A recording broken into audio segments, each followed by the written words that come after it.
Okay, so chapter 39 is a continuation of chapter 38 on the topic of kavana, having kavana behind, motivating the mitzvahs. As we said before chapter 38, the Alter Rebbe was really emphasizing how the action piece of the mitzvah is really the most important and serves to make a dwelling place for Hashem in this world. However, in last chapter 38, the Alter Rebbe began the discussion of the soul of the mitzvah, the motivation behind the mitzvah, what makes the mitzvah rise. And today we're going to understand what that means a little bit better. What does it mean when we say that a mitzvah rises, that a mitzvah needs wings, needs to rise? Like, where does it go? What does it do? What are these wings? What's it all about? So we started talking last chapter, not last week, about different types of kavana. And we mentioned that in general, there are two types of kavana that one has motivating your service of God and motivating the individual mitzvah. So the one type of kavana would be a love and fear of Hashem, which is produced from your intellect. In other words, you spend some time working on it, you used your brain, your intellect, and you formed a love of fear of Hashem, which motivates your mitzvah, and it's a produced love and fear of Hashem. But not everybody can achieve that for various reasons. Some people perhaps don't have the capacity, other people don't have the time, other people don't have the background. So therefore, there is another way, another type of love, which we discussed in chapter 18. This other love is a more of a natural love. It is not a produced love. It is a natural love, which we actually have as an inheritance from our patriarch, Avraham Avinu. And when we awaken this love, or we reveal this love, it's simply, we didn't produce it, we awakened it, and we can also perform a mitzvah motivated by this natural love. And then we compared these two types of love and fear of Hashem, motivating the mitzvah, to the levels of creations which are chai and medaber. Right? Remember that there are four levels of creation. There's doimim, which is the inanimate, tzomeach, which is the plant level, and then there is the chai, which are animals, and medaber, which is the human being who speaks. And we compared the two types of kavana motivating the mitzvah, the one which uses the natural instinctive love to serve Hashem in a revealed way. We compared that to the level of animal, chai, and a produced love, which will use your intellect, which only really a human being can do that. We compare to the level of medaber, the human being.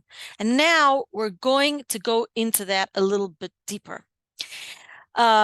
Interestingly, the Alter Rebbe starts off this chapter saying that since we compare the natural instinctive love which can motivate the service of God to the level of animals, he then compares angels to this level as well, malachim.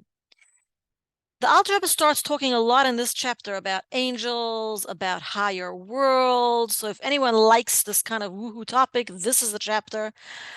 But we're going to see how it serves only to teach us how we should serve Hashem in this world, not necessarily that we should become like angels. We're going to see that we, the human being, is actually higher than even an angel. But this chapter starts off saying that for the same reason that the instinctive natural love with which we serve Hashem is compared to the level of chai, the animals, for the same reason, malachim are also called chayos ubehemos, animals, different types of animals. In fact, in the vision of the Navi Yecheskel, he saw a lion on the right side and an ox on the left side. And those were actually not referring to animals per se, but were referring to angels, because the love and fear which angels use to serve Hashem is natural. Because let us remember that angels also serve Hashem. In fact, when we daven on Shabbos and we say Kedusha, right? We describe the service of the angels, how they sing and how they praise Hashem. Their love and fear of Hashem is natural to their beings. That is how Hashem created them, with a natural, instinctive love and fear of Hashem. Now the question is, why is the Alter Rebbe in what's called Sefer Shel Beinonim, the book of Beinonim, in the book teaching us to reach the level of Beinoni? Why is the Alter Rebbe all of a sudden talking about malachim, angels? Why do we have to know about the angels?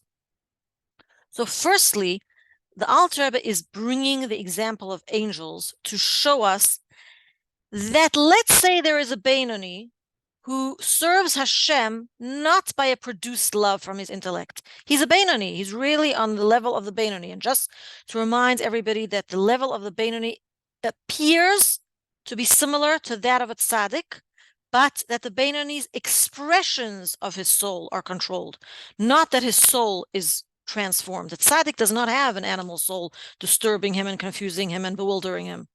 The Beinoni overcomes the desires of his animal souls, and the expressions of his soul are the same as a tzaddik. In other words, the Beinoni does not sin. However, there could be a Beinoni that produces the love of Hashem, which produces this level through his intellect.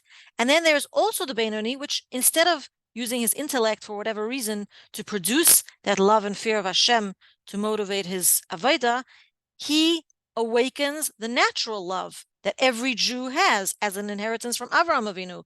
And that is how he serves Hashem. He could think erroneously that his service of Hashem is not as good as another Beinoni who has produced an intellectual love, right?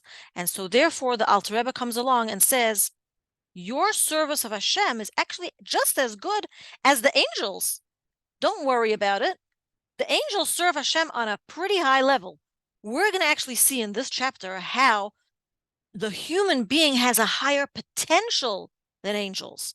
Our potential is to reach higher than malachim, but the level on which malachim serve Hashem is a very high level. So this is to tell the Beinoni, if you're serving Hashem, or us potential Beinonis, if you're serving Hashem with a natural love, not an intellectually produced love, it's also good. It's on the level of malachim, and we are going to see in this chapter how it's even higher than the level of angels.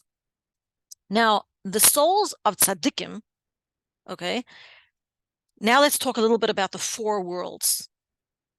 The souls of tzaddikim come from the world called Bria. There are four worlds emanating from Hashem. The first and highest world is Atzilus. That's called the world of emanation. The world of Bria, the world of creation, the world of Yetzira, which is the world of formation, and our world in which we live is called the world of Asiya, the world of action. Now, the souls of tzaddikim originate from the world of Bria, not the highest, the world of Bria. And generally, angels come from the world of Yetzira, which is one world lower, with some exceptions of some intellectual angels. There is a level of intellectually propelled angels, which we're not going to get into now, but some angels do come from the world of Bria, but generally the angels come from the world of Yetzira. Why is that? The world of Yetzira is the world of emotions. The emotions of Hashem are revealed in the world of Yetzira, which is why angels are mainly there doing their avodah of trembling in awe and fear before God, and singing and dancing in joy on the other hand. Gavriel, the angel Gavriel, is on the left side. He represents fear. The angel Michael is on the right side, and he represents love. And this is where the angels mainly do their work, in the world of emotions. The world of Bria, where the souls of tzaddikim come from, is the intellect of Hashem.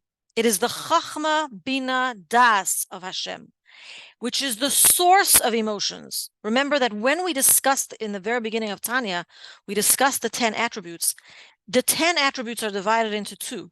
They are divided into the intellect, which is Chachma, Bina, Das, and then the others, which are the 7 emotions. And really, the right way to go about things is that the intellect should produce emotions, and not the opposite way, which our animal soul tends to do, which is the emotions bubble over and then use the intellect to justify themselves. in the right, healthy way of doing things, the intellect are the parents of the emotions, produce the emotions. So in the worlds, in the spiritual worlds of Bria and Yetzirah, Bria is the source of the intellect of Hashem, Chachma, Bina, Das of Hashem, and it is the source of the emotions. It is the resting place of the neshamas of tzaddikim, the souls of tzaddikim, who serve Hashem in this world with a love and fear which stems from their intellect. It is a very deep love, intense love. It is called in this chapter a love which is called Re'usa de Liba, an intense love. And when they pass away, tzaddikim, because you see, this thing goes in two directions. Their souls come from Bria and go back to Bria. It's like it goes round and round. So what happens when the tzaddik is in this world and he does mitzvahs stemming from intellectually produced love, because a tzaddik is able to do that, is able to use his intellect to produce an intense love of God. After that, after he passes away, he goes back to Bria. His soul goes back to Bria, the world of Bria, which is also called Gan Eden HaElyon, right? We talk about Gan Eden, the soul's going back to Gan Eden. There's a higher level Gan Eden and a lower level Gan Eden. The world of Bria is the higher level Gan Eden, so the souls go back to the higher level of Gan Eden, which is where the intellect of Hashem is revealed, and that's where they get their reward. And the reward for the neshama is to actually understand the intellect of Hashem, which we cannot do as lowly human beings. But the neshama of a tzaddik, which goes back to Bria, that's its reward. So I know I'm talking a lot about very lofty subjects, right? So what's this all got to do practically? How do we explain this practically, right? Practically speaking, if a person does a mitzvah, and the kavanah, the motivation, the intention behind this mitzvah, the soul of the mitzvah, right? We said that a mitzvah has a soul and a body. The body is the action, the soul is the kavanah. If the kavanah of the mitzvah comes from a love of Hashem, which comes from an intellectual understanding, then the neshama of the person rises to the world of Bria, because that's where the intellect of Hashem is.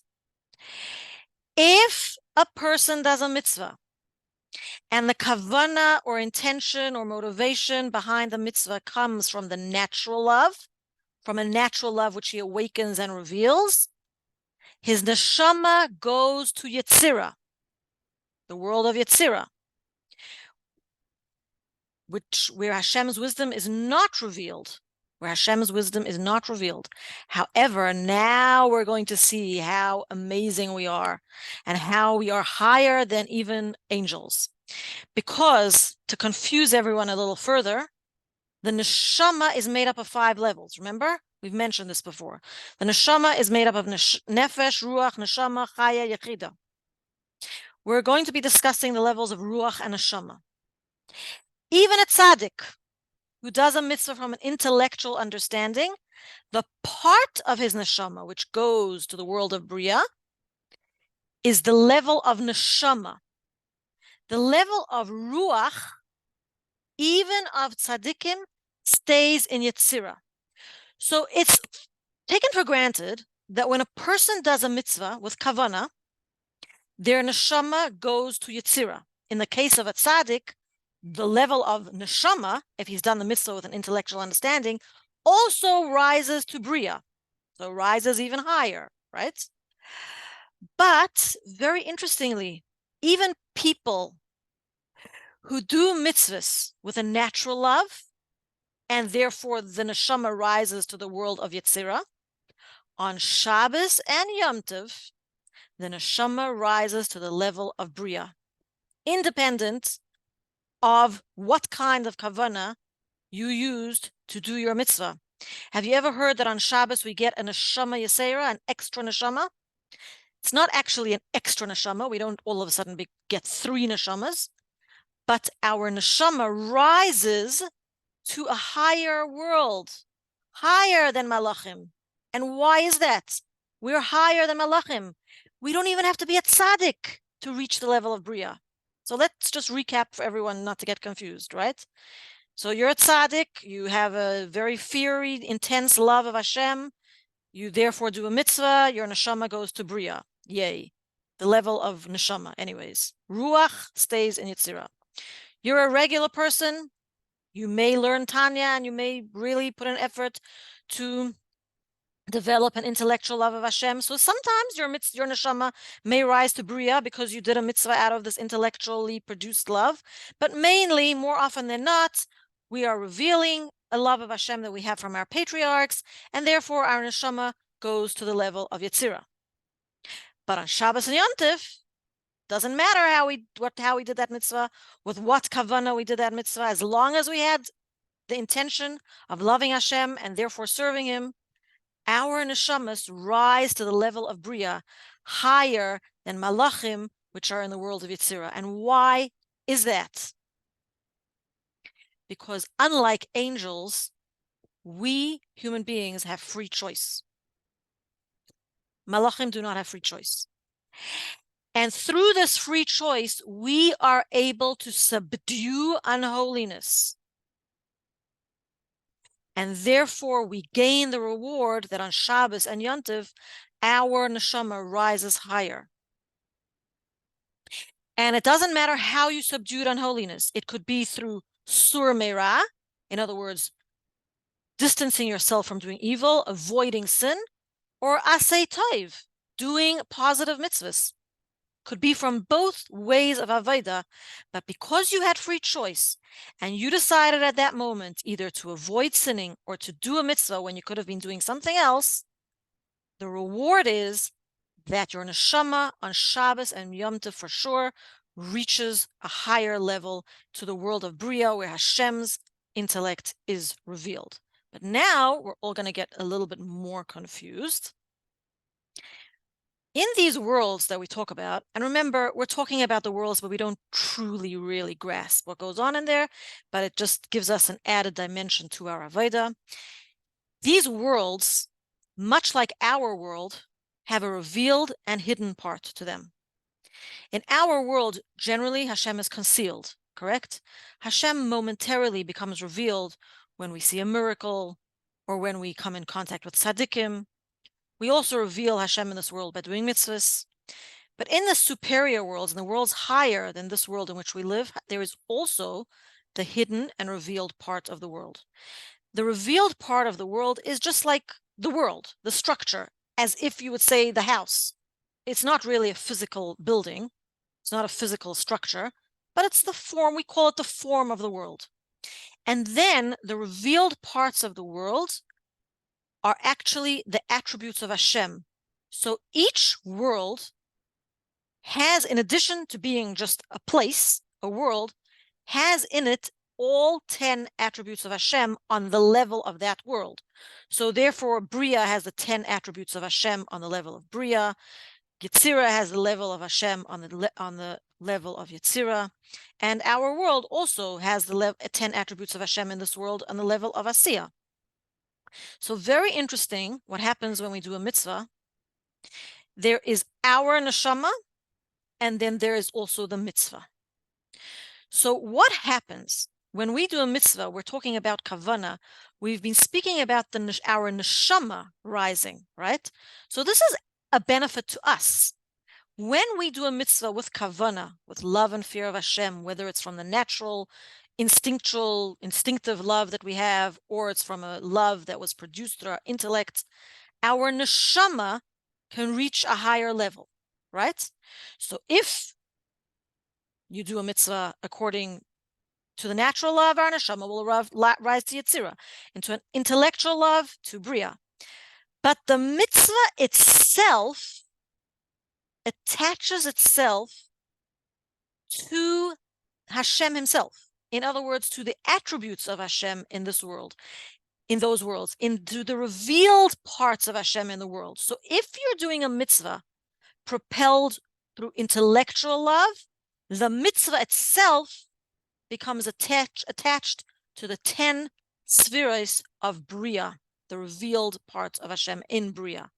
And if you're doing a mitzvah through instinctive love, which you have awoken or revealed, your neshama rises to bria, but the mitzvah itself to Yetzirah, but the mitzvah itself attaches itself to the attributes of Hashem in that world, the revealed parts of Hashem in that world. So just to explain before everyone becomes very confused, okay, to explain further, I know this is confusing.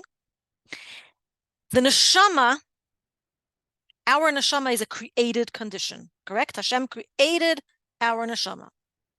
Torah and mitzvahs are Hashem's will, undiluted, right? Remember we said, doesn't go through tzimtzum. You do a mitzvah, you're connecting yourself to Hashem without tzimtzum, undiluted will of Hashem.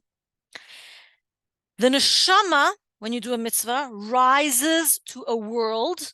The world is also a created condition because Hashem created those worlds. So there is a certain dilution of Hashem in those worlds. The Torah and mitzvahs that you learn and do rise to the revelation of Hashem in these worlds. So it's a little confusing, but the bottom line is what is important for us to know, that when you do a mitzvah, your mitzvah rises to a level which is higher than the neshama itself. The neshama, we say, is a chelek elokah mimal. It is a part of Hashem. It is a creation. Hashem created it. But the mitzvah and the Torah that you learn is purely Hashem revealed. So therefore, when you do a mitzvah, your neshama rises to the appropriate world according to the kavanah, and the mitzvah rises to the revealed part of Hashem in that world, to Hashem himself undiluted. In other words, the kavanah are the wings of the mitzvah. So it makes the mitzvah rise. Kavanah is a desire to be attached to Hashem in those worlds, and the kavanah is the neshama of the mitzvah. It's the soul of the mitzvah. Now we're just speaking about bria and yetzirah, right? And obviously Asiya is where we do the mitzvah. But what about Atzilus? Atzilus is a very lofty, high world. What happens there? Do our mitzvahs not go there? So Atzilus is really a level which is above intellect. It's so close to Hashem that no created intelligence can comprehend Hashem in Atzilus. Atzilus is very high. If we would go to the level of Atzilus, we would cease to exist because we wouldn't be able to comprehend anything going on in Atzilus. Atzilus is complete bittul, subjugation to Hashem. Only very great tzaddikim are on that level. The type of avodah which is considered to be on the level of Atzilus is the type of avodah which we have mentioned before that our patriarchs performed, the level of Merkava, a vehicle to Hashem's will. In other words, our patriarchs served Hashem. They were one and the same with Hashem. They didn't have a will of themselves. That is the level of Atzilus, complete subjugation and annulling oneself to the will of Hashem. We can achieve that sometimes, but not always. Only complete tzaddikim can unite with Hashem, with their neshamas and with the revealed part of Hashem on the level of Atzilus. However, here's a nice thought to start our day with. We can unite with Hashem on the level of Atzilus when we daven during Shmona Esrei, the Amida prayer. Davening is divided into 4 parts. There is all the davening before Baruch She'amar, which is, the brachas that we say and the psukei, before the psukei d'zimra, the karbonis. That is, that symbolizes or is compared to our world of Asiya. From Baruch She'amar to Shema, that is the world of Yetzirah. From Shema Yisrael until the Amida prayer, that is the world of Bria. And the Amida prayer, the Shemona Esrei, we are connecting with Hashem. We connect with Hashem on the level of Atzilus, especially when we bow, because bowing signifies bittul. So I'm sure you've heard that davening is like a ladder. So when we daven, we start off at the bottom and we connect higher and higher and higher to Hashem, where we finally, during the Shemoneh Esrei prayer, we annul ourselves to Hashem, and we actually express this by bowing. So that's just a short blurb of where the world of Atzilus comes in to our kavanah of the mitzvahs. So now that we've spoken about what kinds of kavanah, what happens to our neshama, what happens to the mitzvah when we do the mitzvah, what happens if someone serves Hashem and does not even have these two types of kavanah? What happens to the mitzvah then? What happens to our neshama then, right? We did say previously that Hamaisa wa Ikar, we do have to do the mitzvahs. We cannot say, well, I don't have the appropriate kavanah, so therefore I'm not going to do the mitzvah, because we did say that a person can have all the kavanahs in the world, but if he did not actually practically perform the mitzvah, he did not serve God. He did not serve Hashem. So what happens when he serves Hashem without kavanah? So there is a lot of hope for us, actually, and it's very interesting what happens. Because, well, firstly, there are different ways of not serving Hashem with kavanah. So let's say a person is actually doing a mitzvah in a self-serving way. That's not so amazing. So he does the mitzvah, but, maybe he wants to show off. Maybe he wants to get a plaque on the wall. Maybe he wants to do the mitzvah for whatever selfish reason he is performing the mitzvah. He is self-serving. So that mitzvah rises, gets stuck a little bit like into the world of Yetzirah, but not completely. And one needs tshuva to kind of like get that mitzvah unstuck. Once a person, if you've served God in a self-serving manner, once a person has done tshuva, then that mitzvah becomes unstuck and then goes into the level of whatever level of tshuva you have then performed. But most of us really don't serve God in a self-serving manner. A lot of the mitzvahs that we perform, though, are automatic or out of habit, especially davening or mitzvahs that we do every single day, right? Brachas that we say before we eat, or even certain things that we eating kosher food or keeping Shabbos. A lot of the mitzvahs that we do are out of habits, especially if we've been doing them for a long time, especially if we've been raised that way, because we raise children to obey Hashem, to do mitzvahs without thinking so much. We just tell them, this is what you have to do, right? Obviously in a positive manner, but that's how we educate children, to do mitzvahs. So many children grow up and they're just still doing those mitzvahs, right? Without really delving deeper into the kavanah behind it. So what happens then? So those mitzvahs go into the world of Yetzirah. They do. But they also kind of get stuck on the lower levels. But the amazing part about this is that you don't need tshuva to get those mitzvahs unstuck, or for your neshama to become unstuck. Let's say you haven't been davening with kavanah. So all your davening is just stuck there in the world of Yetzirah. And you want it to become unstuck and maybe rise even to the world of Bria, right? The moment that you daven with kavanah, or you do any other mitzvah that you've been doing automatically, but now you decided not to do it automatically, or you're putting more thought into it and more kavanah, it has the ability to liberate all the other mitzvahs of that type that you did without kavanah. So let's say today you really put kavanah into your davening. All the davening that you've davened up till now without kavanah catches a ride and rises along with that mitzvah, whether it is to, the mitzvah goes to the revealed part of Yetzirah, or it goes to the revealed part of Bria, and your neshama rises to the appropriate level. So all is not lost. One shouldn't think, I'm not doing mitzvahs with kavanah, so all is lost. No, you can actually liberate everything you've ever done by simply having kavanah one day, and the second day, and the third day, etc., because that's the ideal that we want to strive for. But if you haven't had kavanah, and the kavanah has not been the emotion propelling your mitzvahs, all is not lost. It's simply a matter of developing that kavanah, whether it is awakening a natural love or producing an intellectual love. And that is why we say, mitoich shaloi lishma ba lishma. What does mitoich shaloi lishma ba lishma mean?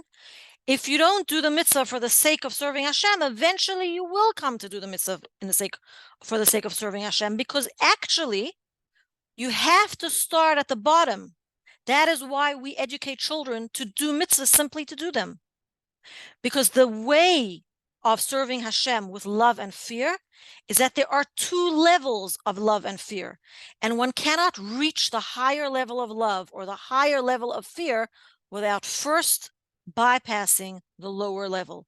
So there is nothing wrong with doing a mitzvah without kavanah. There is nothing wrong doing a mitzvah with a very low level love or fear, because the goal is to then go to the next rung and develop a higher level kavanah, a higher level of love and fear. And in actual fact, this past parsha that we learned, and I taught this in a class on Shabbos, there is a repetitive phrase in the beginning of the parsha. It tells us that that Yitzchak was the son of Avram, and that Avram was the father of Yitzchak. And the question is, why do we have this double phrase? Because actually the avodah of Avraham was love, and the avodah of Yitzchak is fear. And it's said twice because there are two levels of love and fear. There is yira tata'ah, lower level fear, and yira ila'ah, higher level fear. And ahava tata'ah and ahava ila'ah, lower level love and lower level fear. But one has to start on the lower level in order to get to the higher level. And the higher level, just to remind everybody, is much higher than even angels. So one should never idealize the avodah of angels and say, oh, I want to become so holy like angels, because the potential of a human being is to reach even higher than angels, which are in the world of Yetzirah, and we are able to reach the world of Bria. Our neshamas go to the world of Bria, and our mitzvahs and Torah that we learn go to the revealed part of the world of Bria, the attributes of Hashem. I hope we didn't get too confused today. Any questions?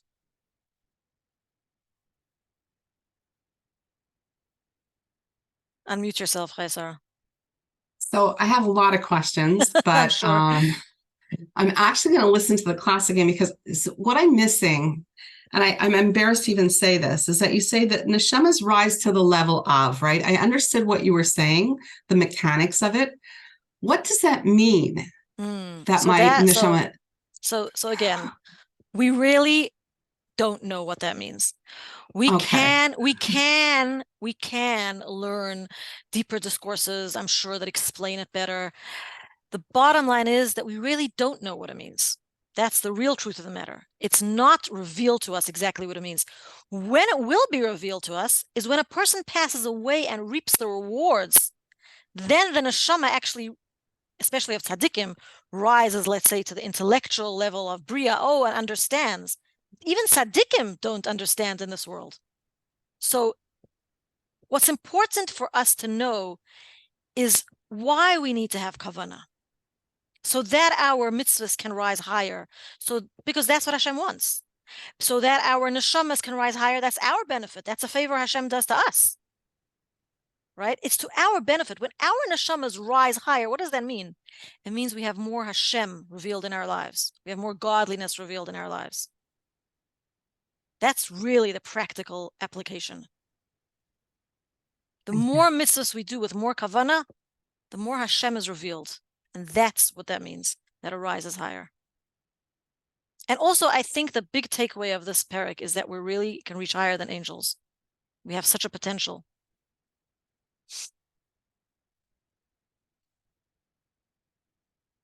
The next chapter is going to conclude the subject of kavanah behind the mitzvah, so we still have some ground to cover.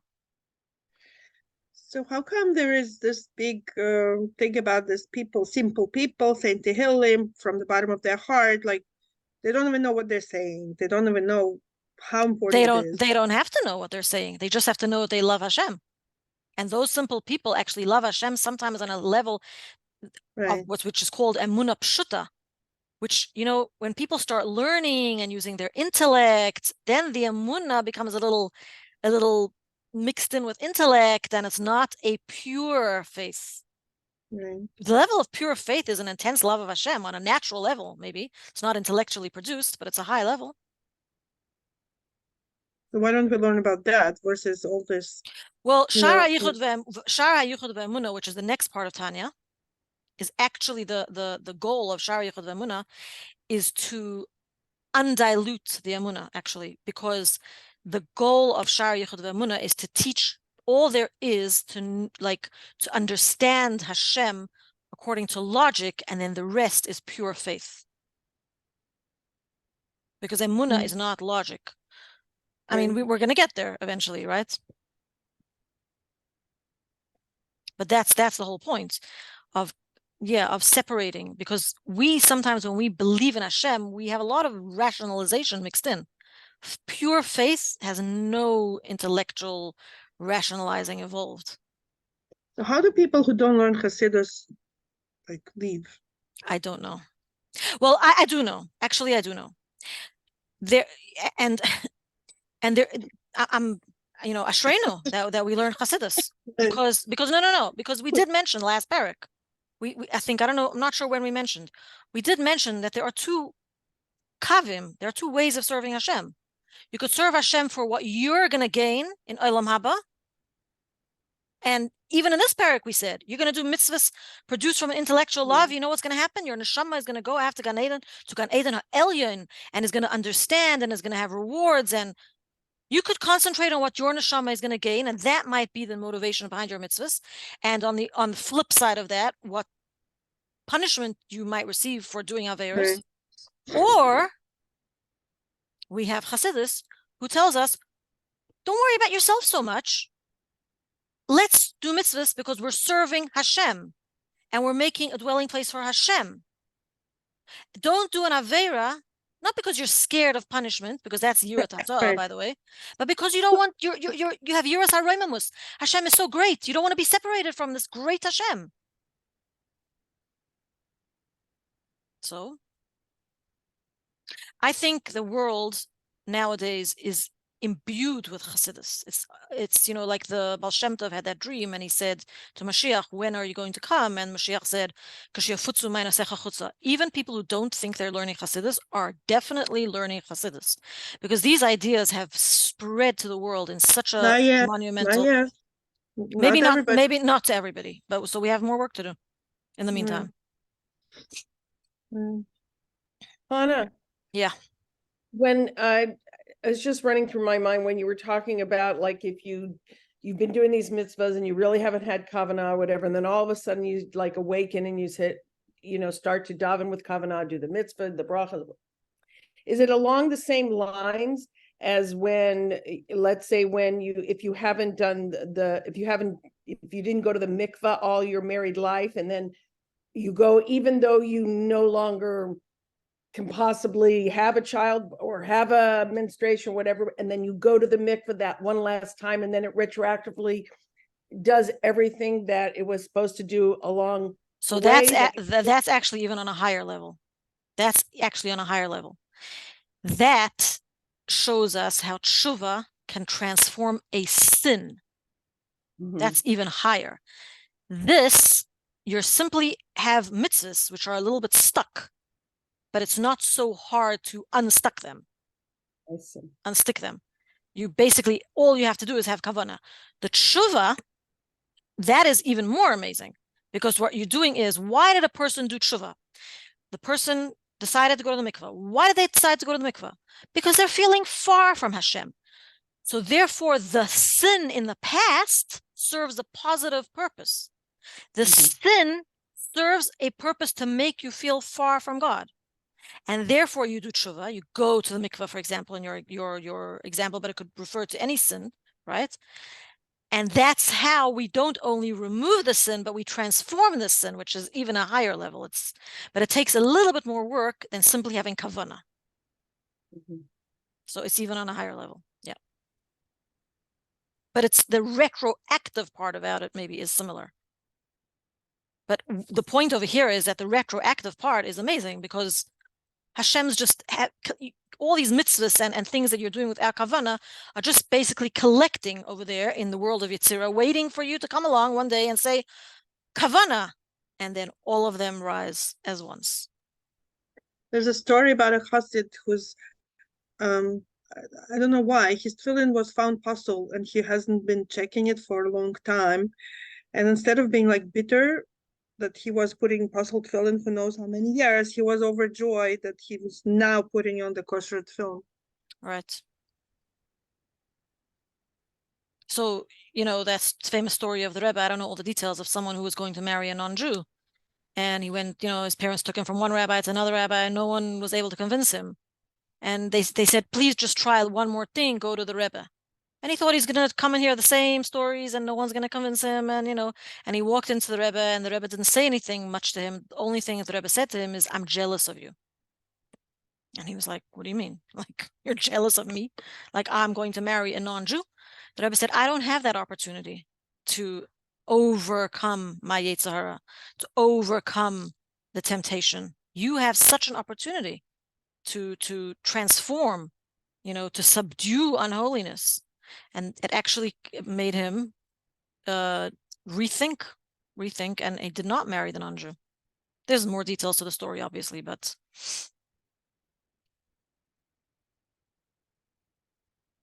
So yes, tshuva, in the case of a mitzvah that you did, which was self-serving, you need tshuva, not only kavana. You need tshuva, and then, for that aspect, and then the rest, all you need is kavana. And of course, for sins, you need tshuva. That's what goes without saying, because sins don't even go to the level of Yetzirah. They're go to the level of klipa. We have to save them from the objects that we use to do the sin, or your neshama fell into the level of klipa. That's why tshuva, it's a little bit more, a little more effort is required.